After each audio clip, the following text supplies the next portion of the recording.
I remember the way the sun caught the mist rising off the creek that morning, soft, almost ethereal. It was the kind of light that made you want to stand still for a while, breathe in deep, and let your mind wander. But I didn't have time for wandering. That morning, like so many others since I moved out here, was for working the land.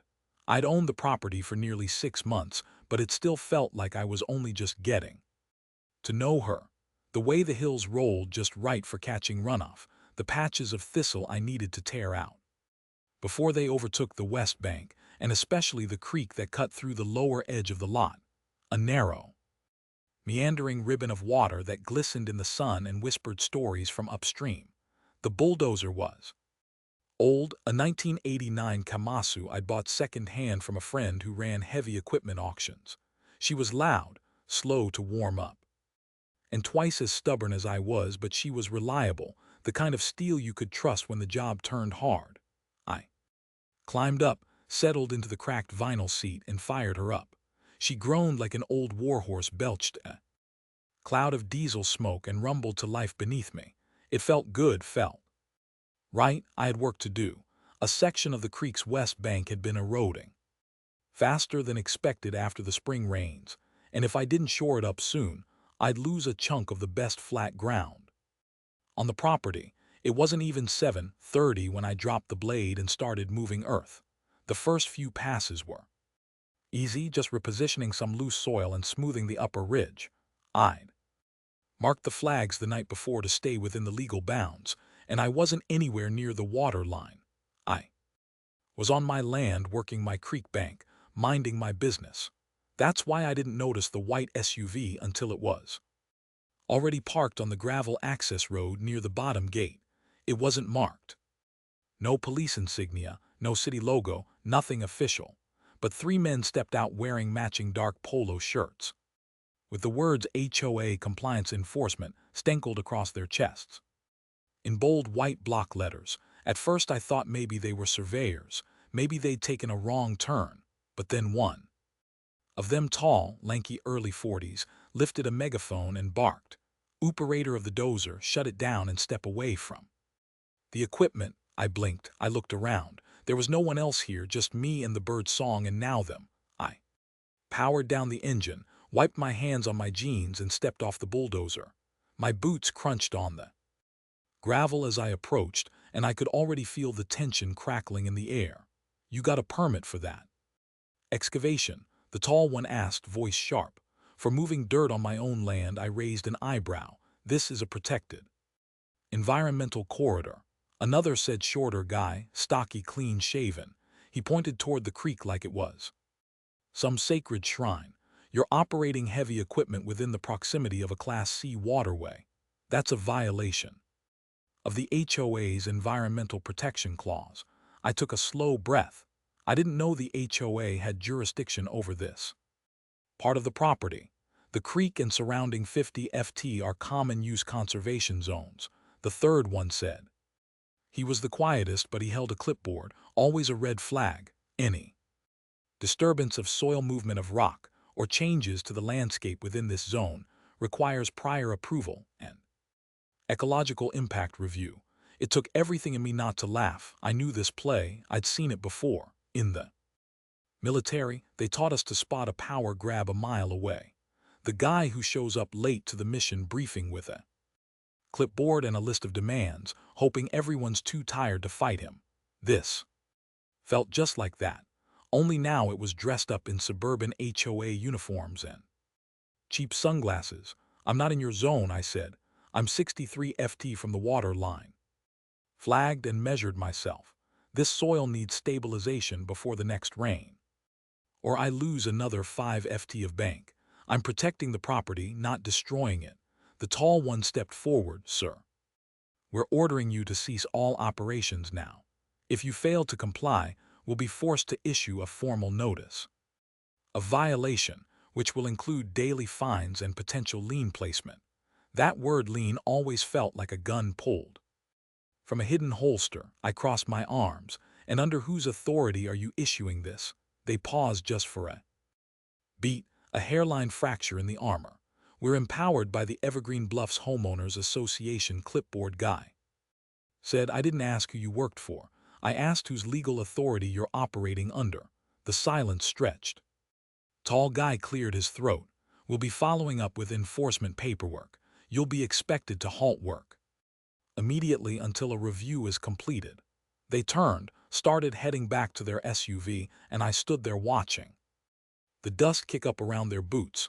Not a badge, not a city permit, not even a phone call from the county. It was all bluff and intimidation, and they were banking on the idea that I'd fold, but they had no idea who I was. See, I didn't just buy the property. I bought the watershed, not just the land this creek runs through, but the entire upstream and downstream parcel, the source spring, the runoff basin, the water rights, and everything in between. I owned the whole thing quietly, cleanly. Through a private sale from the last landholder, a 92-year-old rancher named Tom Mills, who was tired of fighting with the HOA and wanted to be done with it. They didn't know any of that, but they would soon.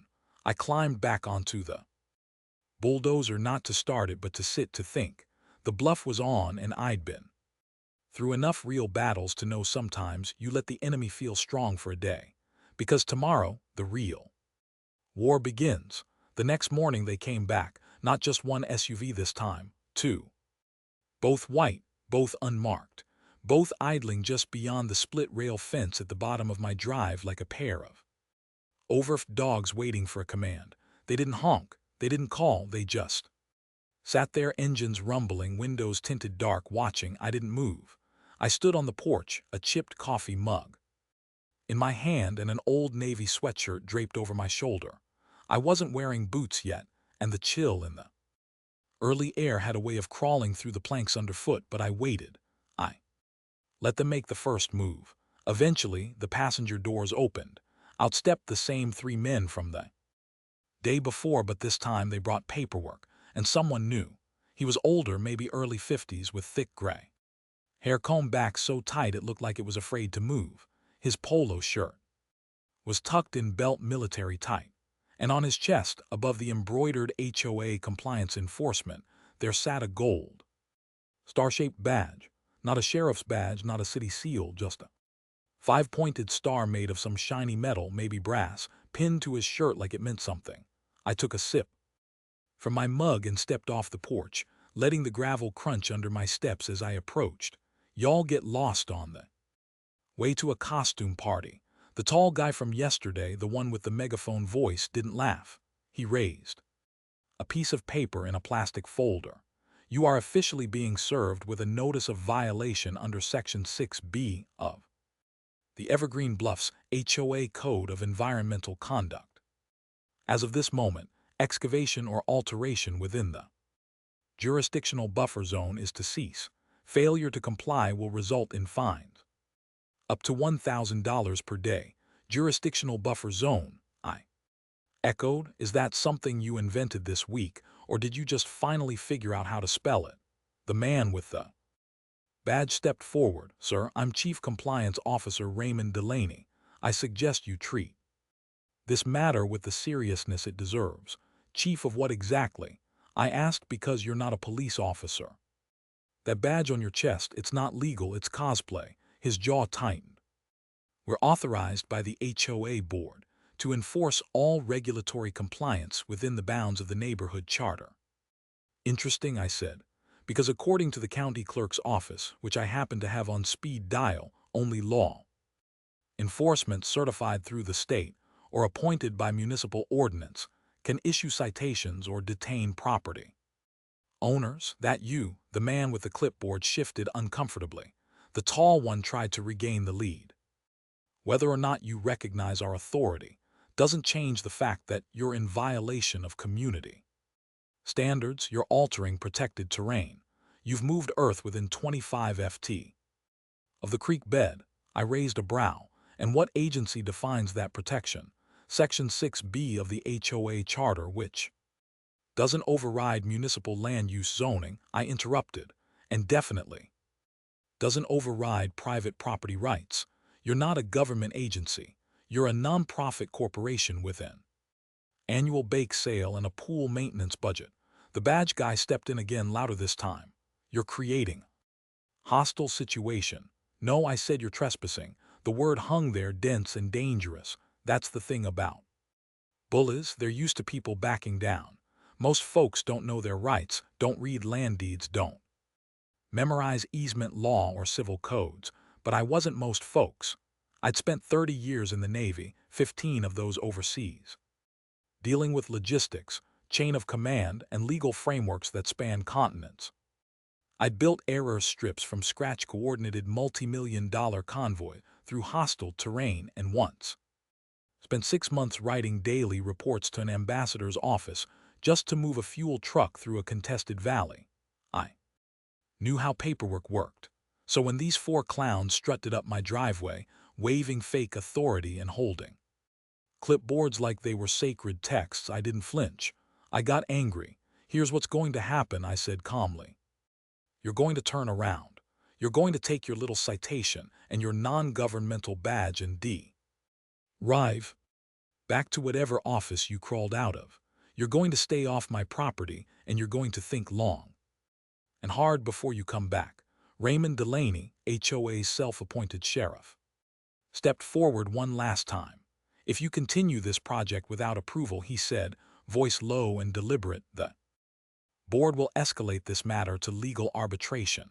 I grinned. Please do, he blinked, because when your lawyer opens that file, I continued, he's going to find a deed signed 6 months ago that names me as the sole owner of not just this parcel but every foot of land surrounding this creek, upstream, downstream, and the springhead feeding it. That includes the footpath your HOA installed last year without permit. It includes the bench your board placed last October for the Halloween walkathon.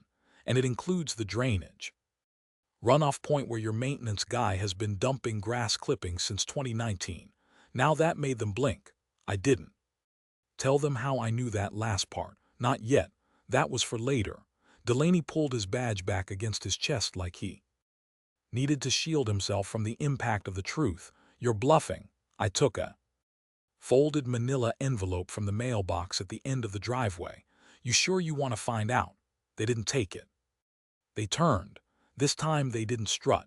This time they walked away like men unsure of where they just stepped.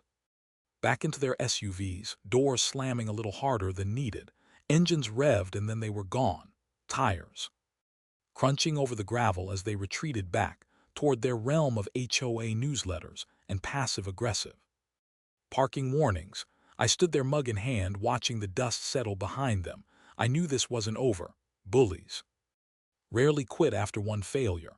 They regroup, reframe, try again with new tactics. But now the balance had shifted, the illusion of their control had cracked, and once you see through that, it's hard to fear it again. I walked back inside, boots finally warm against the wood floor. It was time to open the deed, scan it, and make a few calls, not just to city zoning. No, I had something else in mind, something deeper. I'd let them dig this hole a little more because soon they'd be neck deep in it. That night, I didn't sleep much. I kept waking up with phrases spinning in my head. Buffer zone, environmental violation, compliance, enforcement. It wasn't just the arrogance of their little parade that bothered me. It was the way they strutted onto my land, tossing around fines like candy, assuming I'd just roll over. But the thing is, I've rolled with worse. I'm not the guy who gets intimidated by a clipboard and a badge from Amazon. Before I bought this land, before I traded my flak jacket for flannel and diesel, I spent 3 decades in the Navy logistics engineering and later environmental operations. I've stood knee-deep in river sediment evaluating water quality under UN terms. I've written assessments so precise they'd be used in NATO reviews. And I filed more environmental impact statements than those HOA officers have probably filed taxes. They didn't know that. They saw a guy with a beard, mud on his boots, and a bulldozer, and assumed I was just another retiree playing cowboy. They didn't see the man who used to oversee water diversion infrastructure for forward bases, or the one who helped redesign storm water runoff strategies after the 2011 Pacific typhoon season. That creek that worst, I bought it because I knew what it meant. The day after my father died, I drove through Evergreen Bluffs on a whim. I saw the 4L sign staked into a patch of overgrown cattails flapping in the wind. Most people wouldn't look twice at a soggy lowland beside a subdivision, but I stopped the truck. I got out, I walked the perimeter, and I saw what nobody else did. That land wasn't just runoff and weeds. It was a natural drainage basin, an untapped wildlife corridor, and most importantly, the control point for everything downstream. Whoever owned that watershed owned the leverage over irrigation, overflow management, over every inch of HOA Greenbelt territory along the W's edge. I bought it in full with cash through a quiet transfer from the original landowner, who'd been fighting the HOA for years. The board had tried to find him over a dozen times: lawn height fence, height parking spot violations. What they didn't know was that while they were sending letters, he was busy surveying, parceling, and ultimately transferring the entire watershed in a silent private sale to me. He called me a week later and said, "I hope you know what you're doing." I did. I wasn't just buying land, I was buying strategy. Back in the present, I sat at the kitchen table with a mug of dark roast and a stack of folders. One contained the deed, stamped, sealed, certified. Another held a 34-page environmental assessment I'd compiled myself before I broke ground. Soil erosion data, buffer projections. No violations. I also had drone images, Timmel apps photography of the creeks, flow rate during the past 3 rain events, documentation of HOA installed features, benches, footpaths, even a small wooden bridge they'd constructed without permits. Every feature on land they didn't know they no longer owned. And just in case, I had something else too: a list of names, city zoning officials, county assessor contacts, an old friend from the Environmental Review Board who owed me more than a few favors, a local reporter I once helped avoid a lawsuit by giving her accurate data for a runoff story. They didn't know I had a network, but they'd learn. The next morning, I mailed a certified letter to the HOA board. Inside was a copy of the deed, a list of land parcel numbers, and a formal cease and desist notice citing multiple instances of unauthorized use of private property, including foot traffic fixtures and drainage systems connected to common areas. I gave them 7 days. No reply. I'd escalate. That afternoon, I visited City Hall, not to start a fight, just to lay the groundwork. A casual conversation with the zoning compliance officer, quiet update for the county recorder, and finally, a walk into the office of the Public Works Director, where I dropped off a slim manila folder containing a simple but potent summary. Unpermitted HOA infrastructure on private watershed request for review. No threats, no drama, just truth prepared properly. On my way out, I stopped by a small cafe for a sandwich. The waitress looked familiar, and it hit me. She was the daughter of Tom Mills, the man who sold me the land. She asked how the property was treating me. "It's been lively," I said, smiling. That night, I sat on the porch and watched the sky stretch open with stars. The creek bubbled gently in the distance. Somewhere in that water, fish were nesting, frogs were hunting, and a whole world moved that didn't care about paperwork or property lines. But the humans did, and the war was coming. 3 days after I mailed the certified letter, a thick envelope appeared in my mailbox bearing the HOA's return address and the sharp scent of desperation. It wasn't just a response, it was a challenge. Inside, I found a multi-page packet printed on off-white office paper that had clearly been rushed out of a template, a formal notice of hearing listing me as the violating party. They scheduled a closed-door board meeting in 5 days to address unauthorized excavation within protected zones and potential breach of HOA bylaws. The wording was slick, dressed up in semi-legal jargon, but not one line referenced actual property records. Not a single sentence acknowledged the documents I had sent. Instead, they doubled down, an act of bravado built on sand. I sat at the kitchen table and stared at the papers in silence. Then I did what I always do when things get serious. I got organized. I laid out the original deed in front of me. A beautifully clean title transfer from Tom Mills, complete with notarized parcel overlays showing the full watershed boundary, including easement rights, water access, and title history, dating back to 1964. Next to that, I placed the land survey. Maps done 3 months prior by a firm I'd worked with for over a decade. And finally, the paper trail from the zoning office confirmation that the HOA's environmental buffer zone had no standing beyond their internal rules. They could shout into the void all they wanted, but when it came to municipal and state law, I was in the clear. Still, I knew HOA boards didn't back off just because they were wrong.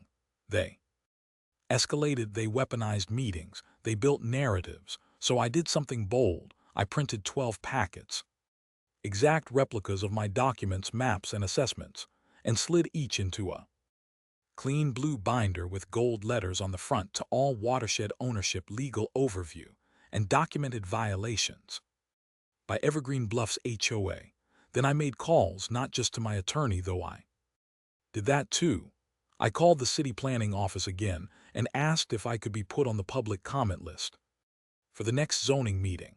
I contacted a local environmental nonprofit I used to support back in my military days and sent them an open letter detailing the HOA's attempt to enforce fictional environmental laws over protected land they no longer owned.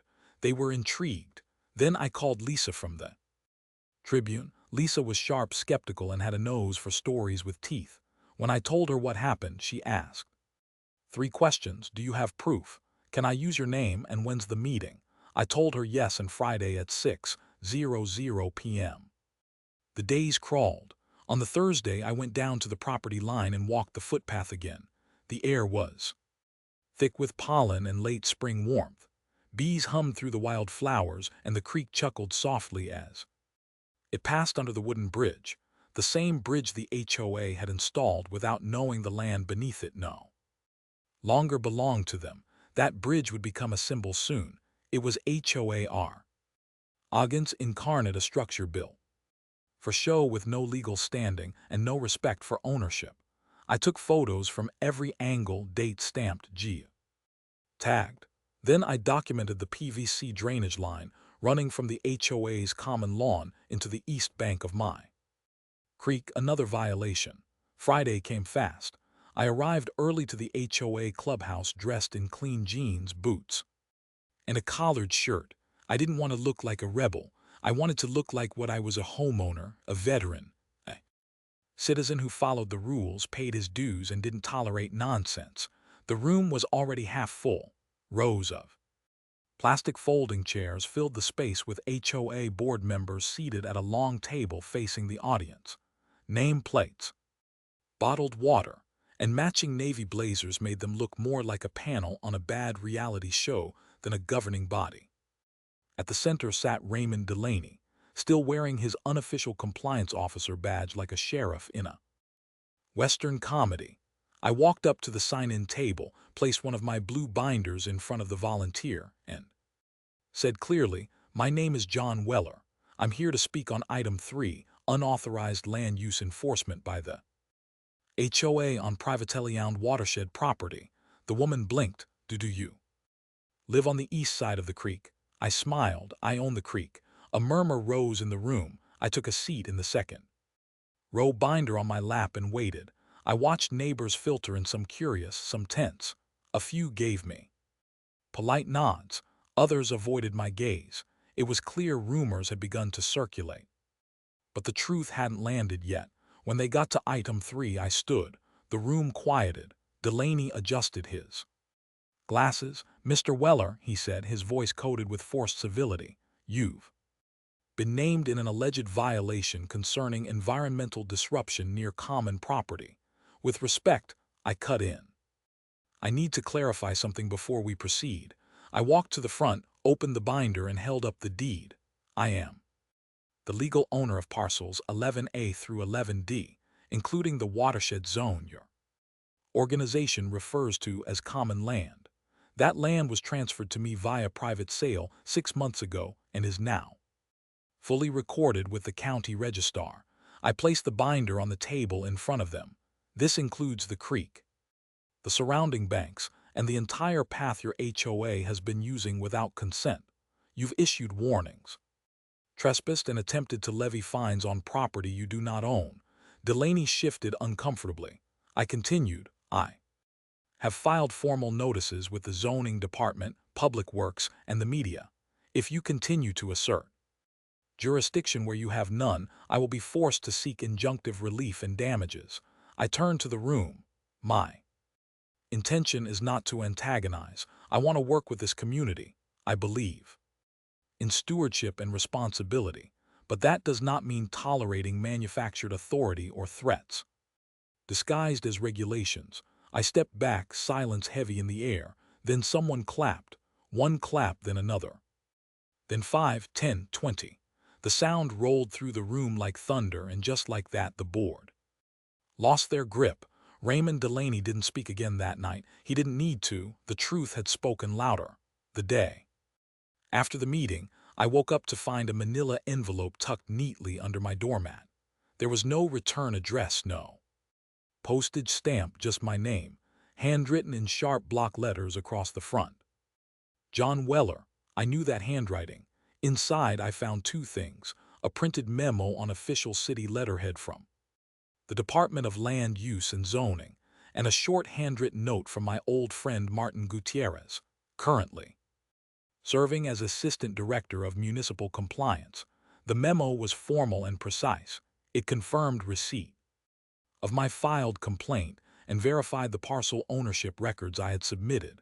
It also stated clearly in plain bureaucratic language that no easement jurisdictional buffer zone or conservation overlay applied to parcels 11A through 11D, and that the Evergreen Bluffs held no legal authority over the land or waterway. Martin's note was less formal.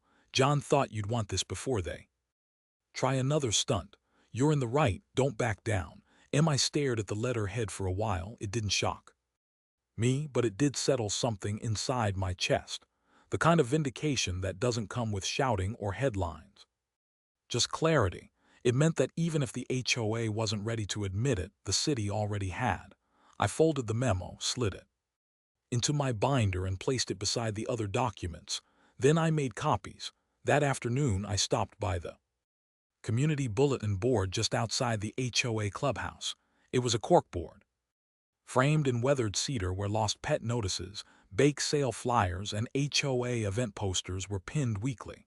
I took one of the copies of the city memo and pinned it right in the center underneath a paper titled HOA Summer Creek Cleanup. Volunteers needed. Then I went home, but I didn't stay idle. I printed out new signs and placed them along the footpath. By the creek, private property trespassers will be documented and reported. Owner John Weller, parcel 11A. 11D filed with county clerk's office. They weren't threats, they were facts. For the first time since this whole saga began, I felt the momentum shift. The false confidence the HOA had strutted around with was beginning to fracture, and the silence from their end, that strategic loaded kind of silence, told me they were regrouping. I didn't have to wait long. The next morning, I received an email from a board member named Kelly Raymond. She wasn't like Delaney. Kelly was pragmatic, younger, with a background in real estate law. She'd been quiet at the meeting, but her eyes had studied every word I said, like she was building a mental case file. Her email was short but significant. Subject: request for discussion. Mr. Weller, in light of recent developments, the board would like to request an informal meeting to discuss the property boundary matters surrounding the creek. We believe an open conversation could help resolve ongoing tensions. Respectfully, Kelly Raymond, Secretary, Evergreen Bluffs HOA. I didn't reply right away. Instead, I forwarded the email to my lawyer, then went for a walk down to the water. The creek was lower that day, its surface glinting like brushed metal under the noon sun. I followed the curve of the bank, passing the wooden bridge now marked with one of my signs. I stopped by a cluster of Reeds where I'd first spotted runoff from the HOA's sprinkler system, a thin trickle of artificial flow that carried pesticide traces. With the city's confirmation in my pocket, I knew I could file formal environment complaints if I chose to. But for now, I wanted to see how far they'd go in their conversation. I agreed to the meeting. It took place the following evening at a local coffee shop just outside the neighborhood limit's neutral ground. I arrived early, binder in hand, and chose a booth near the window. Kelly arrived on time alone. She looked tired, not weak, but burdened like someone carrying a heavy briefcase of secrets. "Mr. Weller," she said with a small nod. "Thank you for agreeing to meet. I assume this is off the record," I asked. She smiled faintly. "It's not official. But I'm not here to waste your time. We ordered coffee." She didn't make small talk. After a few sips, she got to the point. The board was unaware the Watershed had been sold. I said nothing. We assumed Tom Mills would never sell it. He had a long-standing conflict with its board, but we didn't think he'd hand it over, especially without notice. "Tom got tired of fighting," I said simply. "I didn't convince him." "The HOA did," she nodded slowly. "Delaney's reaction wasn't authorized by a full vote," she continued. "He's taken liberties in the past and he's lost the trust of at least 3 board members." I raised an eyebrow. "And you?" "I'm not here to defend him," she said. There was a pause, then, "Look, Mr. Weller, you're within your rights. That much is clear. Now, but the footpath, the benches, people use them. Families, kids, we've had that access for years, even if the legal standing was shaky. If we offer to remove the bridge, our route the path, and acknowledge the parcel change, would you consider allowing limited access again?" With your written terms, she wasn't bluffing. It was a peace offering, and for the first time I saw the beginnings of something I hadn't expected from the HOA: humility. I didn't answer right away. I told her I'd consider it, and I meant it, not because they deserved a second chance, but because the community did. The neighbors who'd waved at me in the morning, the kids who fished by the rocks, the elderly man who took his morning walks by the water, they weren't Delaney. The HOA had acted like a fortress, but the people, they were just people. I left the cafe that night with my binder lighter and my mind heavier. I wasn't done, but I was in control. I didn't hear from Delaney for almost a week. Not a word, not a visit, not even a suspicious SUV parked near the creek. That kind of silence doesn't come from retreat. It comes from calculation. I'd been in enough standoffs, military and civilian, to recognize the pause before the next move. When the overt aggression ends, the covert strategy usually begins. So I started digging. Not in the dirt this time, but in the HOA's own rules. I requested a full copy of the Evergreen Bluffs HOA bylaws under the guise of a concerned property owner seeking clarity. The secretary sent them by email in a PDF so bloated with formatting errors. It looked like it had been compiled by a typewriter from the 1980s. I read every line. It took me 2 days, 4 pots of coffee, and more patience than I thought I had left. But somewhere deep in Section 9, under maintenance and community use zones, I found it, the trap they thought I'd never notice. It was one sentence buried.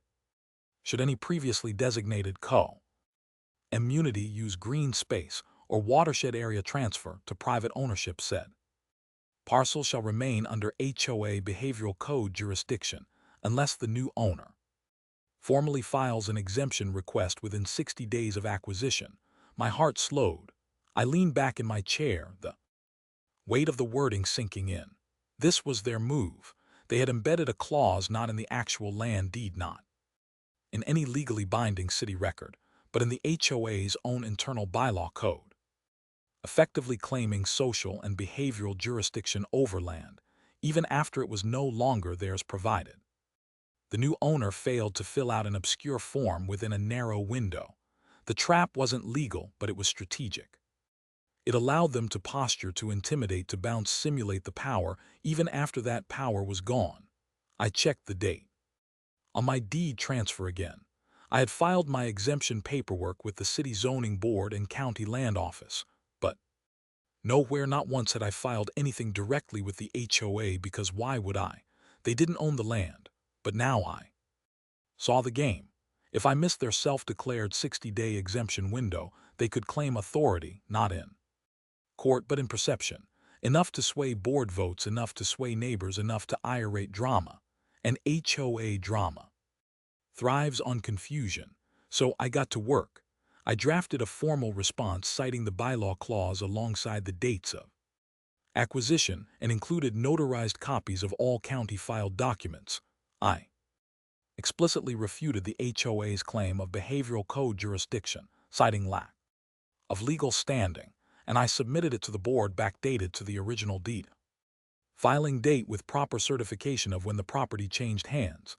I also attached a cover letter that read, "Any attempt to assert social jurisdiction over privately owned land not recognized by city ordinance or the county assessor's office will be treated as harassment. This letter and its enclosures nullify your claim of behavioral jurisdiction retroactively. I advise you to remove all signage claims or policies that suggest otherwise." I sent it via certified mail, then I hand-delivered a copy to Kelly Raymond's mailbox. That night I stood outside by the creek and watched. The wind moved the reeds like waves across a shallow sea. For the first time, I saw the land not as a battlefield but as a patient, something abused, something taken for granted by people who thought green space was decoration, not life. I remembered how my dad used to walk our back fence every Sunday when I was a boy, checking for gaps. Straightening boards, he'd say, "You don't own land, you care for it, so it can outlive you." That was what this was about now, not just winning, protecting. The next day a teenager knocked on my door. He was sheepish, polite, the type who probably spent more time behind a screen than in the sun. He said he was an intern for the HOA and handed me a fresh notice. The HOA had temporarily suspended its claim of jurisdiction pending legal review. It was printed, not signed, but it was an acknowledgement, a crack. Later that afternoon, I took a walk to the eastern side of the creek where the footpath curved close to a neighbor's fence. That's when I saw something new, a fresh wooden stake in the ground marked with orange ribbon labeled HOA project pending board approval. I knelt beside it. It was on my land.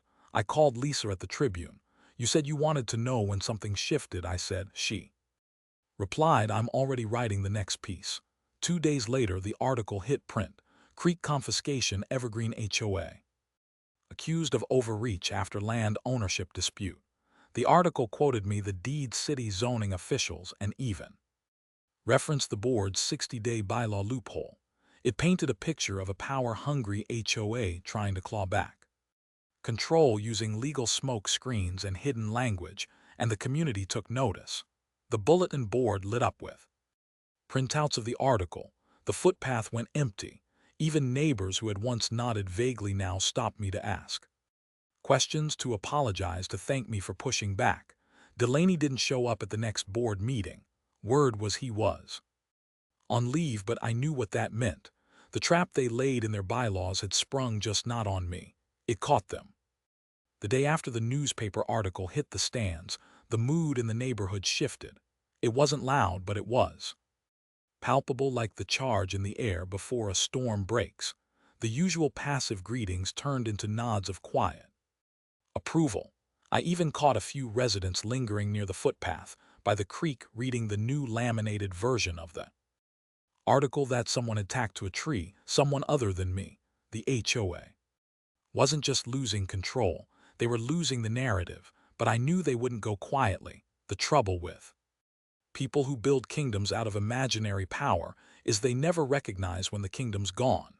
They keep swinging long after the walls have fallen, and true to form they swung again. That Thursday I received an envelope from a local environmental consulting firm. Inside was a thin letter outlining that I had been flagged for review under a community environmental stewardship program sponsored by the Evergreen Bluffs HOA. The letter claimed that recent media coverage and heavy machinery usage on my parcel had raised concerns about downstream impact and sediment displacement. and as such, a non-binding but recommended site review would be conducted by their firm within the next 2 weeks. I nearly laughed out loud. Non-binding, recommended, conducted on my land. They were testing again, not with direct confrontation. No, this time it was outsourcing. They were trying to use a third-party company to create the illusion of legitimacy. Maybe they thought if someone else knocked on my gate, I'd feel pressure to let them in. They still didn't get it. That night, I opened my old military laptop, the one I used to track flood patterns and logistics during relief efforts in Southeast Asia. I pulled up historical satellite imagery of the area, loaded runoff models, and built a time-sequence simulation of the entire Watershed using open-source GIS tools. Then I emailed Martin Gutierrez, my old friend at the Municipal Compliance Office, and asked him for 2 things. Confirmation that no HOA-affiliated environmental program was recognized by the city, and 2, a direct statement affirming my right to deny access to private environmental consultants acting on behalf of a non-governmental body. He responded within 24 hours. His answer was brief and flawless. No recognized status, no jurisdiction, no access. Without written consent, I printed his email and taped it to my gate. Then I went one step further. I called the County Water Resources Department and requested a formal inspection of the HOA's drainage system. I told them I had photographic evidence of unpermitted outflows running from their common areas into my creek, and that these outflows had never been reviewed, tested, or cleared. 3 days later, a man in a crisp blue shirt and khakis knocked on my door. His name was Grant, and he introduced himself as a hydrologist for the county. He looked young, maybe early 30s, but sharp. He carried a clipboard and a handheld turbidity meter. "You reported illegal water discharge from HOA property into your worst?" he asked. "I did," I said. "Come on in." We walked together to the east side of the creek, where the HOA sprinkler systems drained from the manicured lawns on higher elevation. I showed him the PVC pipe partially hidden in the tall grass, slowly dripping a milky runoff into the creek bed. He crouched, measured, took samples, and nodded. "This isn't permitted," he said. I figured. Did they know this land isn't theirs anymore? "They know," I said. "They're just hoping no one else does." He jotted notes on his form. "This will trigger a site-wide review. We'll have to send them a formal notice and request documentation for the drainage.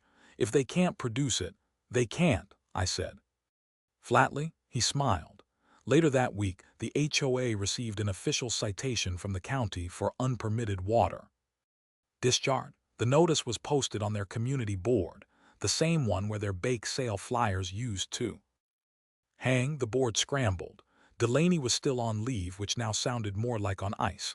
Kelly Raymond sent me a cautious email requesting clarification about the inspection. I replied with one sentence: "The water belongs to the landowner, and that's me." The shift was complete. For months they had used the creek as a tool, as a weapon. They'd called it community green space, a conservation corridor, a protected buffer. But it was always about control. And now that very resource had turned on them.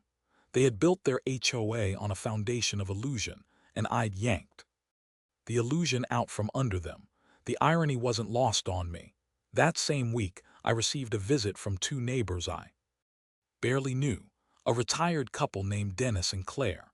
They brought over a plate of warm banana bread and stood awkwardly on my porch like kids at confession. "We didn't know what was going on," Claire said. "We just followed the newsletters." I nodded, "But we saw the article and the inspection notice, and well, we think it's time someone else was on that board." Dennis looked sheepish. "Would you consider running for the open seat?" I blinked. Me on the board? I hadn't even attended an HOA event since I moved in, and now they wanted me to help lead.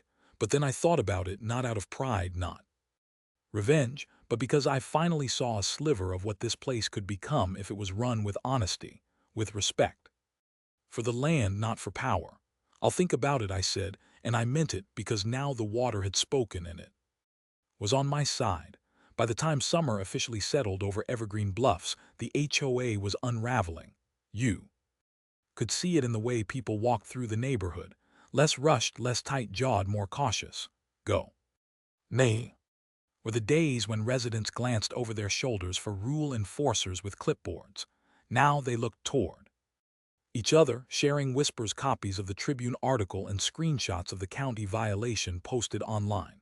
And in the middle of it all, Raymond Delaney had gone silent. The man who once strutted through block parties like he owned every lawn now couldn't be found. Rumor had it he was taking a leave to travel, but no one ever saw him pack a suitcase, and his car hadn't moved from his driveway in weeks. His absence was deafening. Every policy, every pending fine, every quote-unquote enforcement action had been put on hold pending review. His grip was gone. Kelly Raymond, who had become the de facto face of the board, called for a special community meeting to address recent developments. Flyers went out in mailboxes.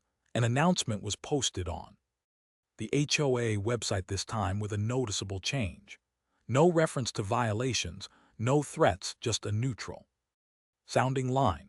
We invite residents to share concerns and discuss the future of our shared community resources. That was new. I showed up early, binder under one arm and a fresh copy of the city's latest environmental report under the other. The room filled quickly, not with the usual HOA loyalists, the lawn rangers who live to measure grass height, but with families, retirees, and a surprising number of younger couples I hadn't seen before. Something had shifted. I wasn't sure what I'd say, but when Kelly called for open floor comments, I stood and walked to the mic.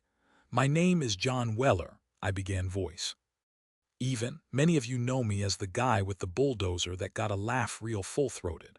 But I want you to know that I didn't come here looking for a fight. I bought the land by the creek because I wanted to retire and piecework the soil and leave something better behind than I found. What I didn't expect was to be threatened, fined, and treated like a criminal for moving dirt on my own property. Heads nodded, a few murmurs of agreement. I've spent the last several months defending my rights with paperwork, with maps, and sometimes with patience I didn't think I had. But this isn't just about me anymore. It's about what kind of neighborhood this is, what kind of people we are, and whether our HOA serves us or serves itself. Silence, the kind that lingers when truth has weight. I believe in community, I added. That means accountability, transparency, and maybe most of all, respect. If we want to move forward, we can't just keep patching over the cracks. We need to change how things are done. I stepped back. Applause broke out, hesitant at first, then growing. And then someone else stood. Dennis, the neighbor who'd brought me banana bread weeks earlier, raised his hand and said, I'd like to make a motion. Heads turned. I'd like to motion that we open nominations for HOA board president immediately. It took Kelly a full 5 seconds to respond. That isn't the scheduled agenda item. Then I moved to amend the agenda. Dennis replied, this community is tired of waiting. Kelly looked around the room at the nods, the arms crossing the faces. Leaning forward, she relented. Motion to amend the agenda, she said, has been seconded. All in favor, hands shot up. It was unanimous. The vote to open nominations passed in under 5 minutes. And just like that, the reign of Raymond Delaney began to unravel. No one nominated him. No one even mentioned his name. A few members nominated Kelly, and to her credit, she declined. I believe we need someone new, she said. Someone not tied to this past. Then in a voice loud and sure, someone in the back shouted, I nominate John Weller. Laughter rippled through the room. I tried to smile, tried to deflect, but then another voice seconded it. Then another. I stood again. I didn't come here tonight to run for office, I said. But if you want someone who will fight for fairness, who will respect your rights as homeowners, and who won't wear a fake badge to feel important, then yeah, I'll do it. The vote wasn't even close. By nightfall, I was elected interim president of the Evergreen Bluffs HOA. And Delaney, he submitted his resignation by email the next morning. One sentence, no fanfare. But before he faded completely, I received one last envelope, no return address, no note, just a stack of photos, satellite shots, diagrams, highlighted text, all marked with the HOA's logo. They were maps, old ones, drafts showing expansion plans along the creek, plans the board had once floated to beautify the waterway and potentially convert it into a shared amenity, including a parking lot, a walking bridge expansion, and a retention pond, all on land they never owned. It was their long game, and I had interrupted it. That envelope wasn't a warning. It was a surrender. Being elected interim president of the HOA wasn't something I had planned or particularly wanted, but once it happened, I knew I had a responsibility. No, just to fix what was broken, but to redefine what the HOA could be. For years, Evergreen Bluffs operated like a thief. Rules were created in shadows. Meetings were rubber stamps, and enforcement had nothing to do with service, just power. But now, standing at the center of it all, I had a chance to change the tone. The first thing I did was simple. I canceled every active fine and citation issued in the past 6 months, not permanently. I simply paused them. I wanted a review. I needed to understand how they were created, what authority backed them, and whether they were even legal. The second thing I did was reach out. One by one, I visited the residents I'd only seen at a distance, people like Sharon Park, who had received a fine for her wind chimes being audibly distracting, or Raj Patel, whose lavender bushes were over the allowed height. Some of them were wary, some were exhausted, but they all shared the same feeling. No one had ever listened. I listened, and then I called a town hall, but this time it wasn't held in the clubhouse with its fluorescent lights and outdated folding chairs. It was held outside under the oaks by the creek, the same creek I had fought to protect. We strung up Edison lights, set out picnic benches. Kids played near the water's edge, and for the first time in years, people laughed without looking over their shoulder for someone with a clipboard. I stood up near the old footbridge, now freshly marked, with signs acknowledging it as a structure permitted by the owner's consent. I addressed the crowd. This land used to be a battleground, I said, but it doesn't have to stay that way.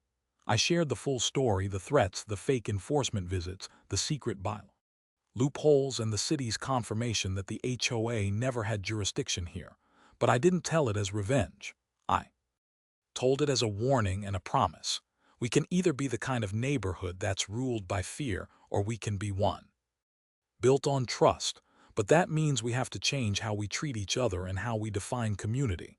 That night, the residents voted not on a policy, not on a punishment, but on a possibility. They voted to work with me, to turn the land along the creek into a Castro community park, not owned by the HOA, but maintained in partnership. A handshake agreement. I'd keep the title and handle maintenance, and the HOA would formally relinquish any future claim of jurisdiction. In return, the park would be open during daylight hours, accessible to all residents, a green space for real community. The vote passed overwhelmingly. In the weeks that followed, I cleared brush with a few retired neighbors, built benches with local teenagers, and invited veterans from the next town over to help build raised garden beds along the south bank. We planted native plants, built a stone path, and hung up a wooden sign at the trailhead that simply read, "The Weller Creek Commons, privately preserved, publicly loved." The local newspaper came again. This time, Lisa's headline was gentler: "Retired Veteran Turns HOA Dispute into Community Oasis." The photo showed me in work gloves and a flannel shirt, kneeling in the dirt beside a group of kids planting flowers.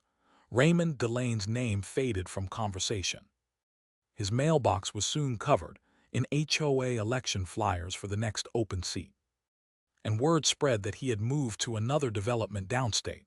He left behind only a rusty patio chair and a copy of the HOA manual with half its pages missing. Kelly Raymond stayed on as secretary. She worked quietly and diligently, offering thoughtful suggestions during meetings. We didn't always agree, but she'd earned my respect, not for apologizing, but for choosing to evolve. The HOA board, now more balanced and less obsessed with minutia, turned its attention to real concerns: broken sprinkler sidewalks in disrepair, actual neighbor disputes, not wind chimes, not lavender, not bulldozers. And as for me, I found something unexpected in all this. Not victory, not revenge, but peace. Most mornings I still take my coffee down to the creek. I sit on the old log near the bend and listen. The water talks. If you're quiet enough, it tells stories of time, pressure, movement. It reminds you that nothing stays still forever. Sometimes a kid on a bike rides by and waves. Sometimes a neighbor walks past and says, "Hey John, thanks for all this." And every now and then someone asks me why I went through so much trouble. Why I didn't just move, sell the land, let it go. I always give the same answer. Because I believe in fixing what's mine and making it better for who comes next. The creek runs smooth now, and the fight that started with a bulldozer, it ended with a park. Autumn rolled in slow that year. The leaves didn't rush to turn. They blushed gradually, the reds and golds blending into the landscape like a painter who took their time with the brush. The morning air smelled of damp earth and wood smoke, and the creek, that stubborn, storied ribbon of water, flowed quieter than I'd ever heard it. Like even it was resting after the long fight. Weller Creek Commons had become more than a compromise. It was a living testament to what could happen when ownership wasn't just about control but about care.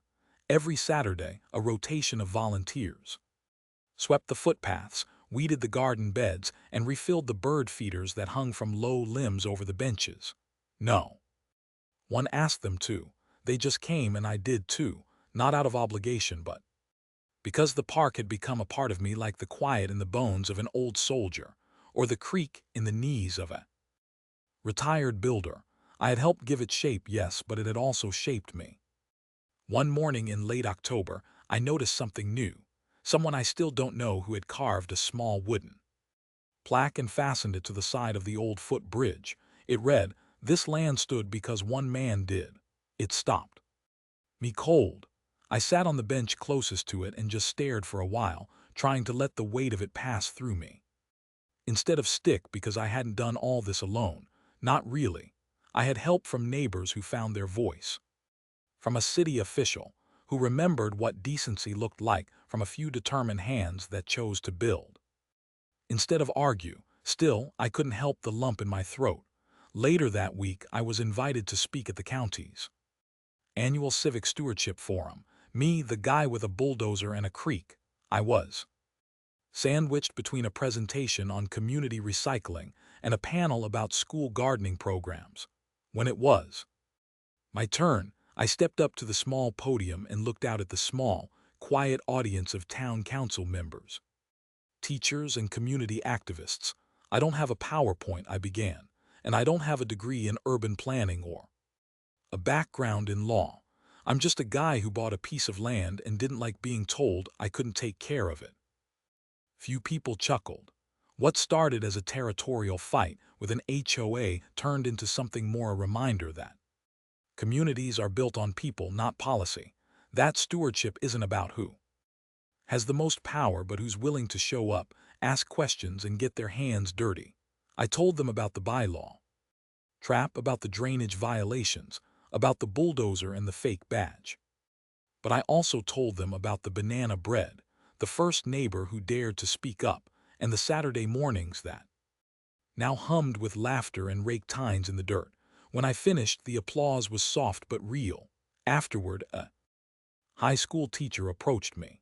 She asked if she could bring her environmental science class to visit the park next spring. I told her yes, and that we'd have a raised bed ready just for them. Back in Evergreen Bluffs, the HOA newsletter had changed too. No more condescending headlines or hidden threats. The new board released a quarterly update called The Commons, and the cover always featured a photo from the creek: a frog on a lily pad, kids sketching leaves, a grandparent reading. Under the shade of the sycamores, the culture had shifted. Not completely, it never does, but enough. I still get asked now and then if I'll run for HOA president again when the term is up. I always smile and say I prefer landscaping to politics, and I mean it. What I wanted all along was never power.